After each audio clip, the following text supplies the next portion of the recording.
Есть определенные строительные нормы, санитарные нормы, природоохранные нормы, которые определяют защитную зону воздействия на природные среды. Это водные объекты, на леса, на населенные пункты.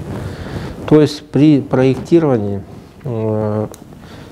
проектный институт не должен этот объект размещать на берегу русел рек, русел ручьев, водотоков и так далее. Как раз проектный институт должен принять соответствующие меры, чтобы прямого контакта с водным бассейном и с водотоками не произошло. Если они этот момент упустили, то на стадии АВОСа и на стадии публичных слушаний, когда этот проект мы будем видеть, и прямое размещение, и видим, что объект стоит на берегу озера, либо водотока, реки, то этот проект по замечаниям, озвученным на публичных слушаниях, не пройдет экологическую экспертизу, государственную экспертизу не пройдет. Значит, объект строиться не будет. Мнение жителей Мегино-Кангаласского УЛУСа будет первоначальный при строительстве объекта. Все равно их услышат, думаю, уже услышали. Большой резонанс идет же. Если в случае отказа размещения на территории Мегино-Кангаласского УЛУСа, то, думаю, застройщик или заинтересованное министерство должны вести переговоры с другим муниципалитетом, которые бы хотели реализовать данный проект на своей территории. Экологическая экспертиза проводится на основании федерального закона, проводится уполномоченным федеральным органом Росприроднадзором.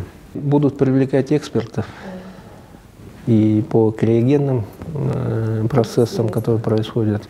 Мы, по сути, антипод.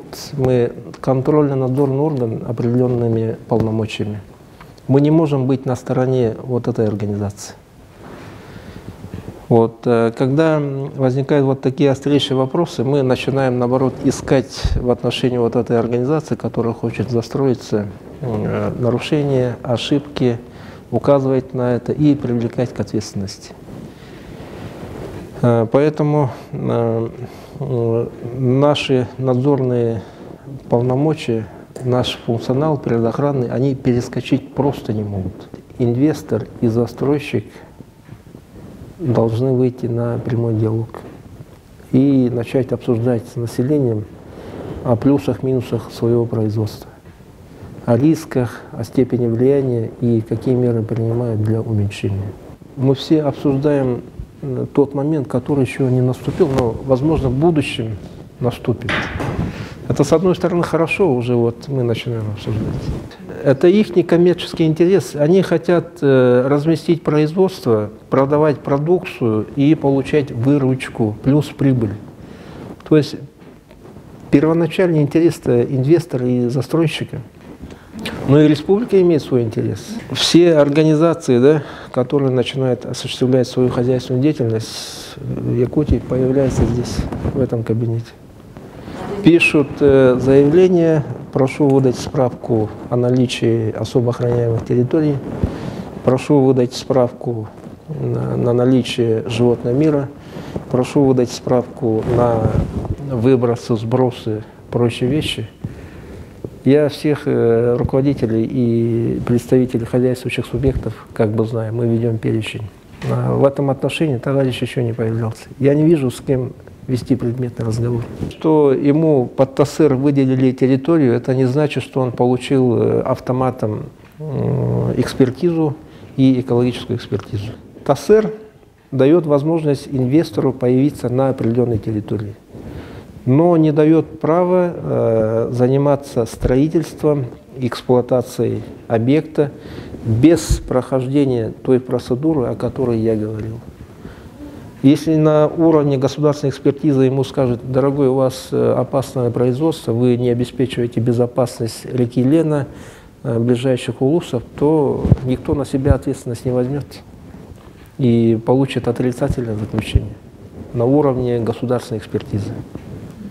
При этом территория может быть определена под ТАСЭР.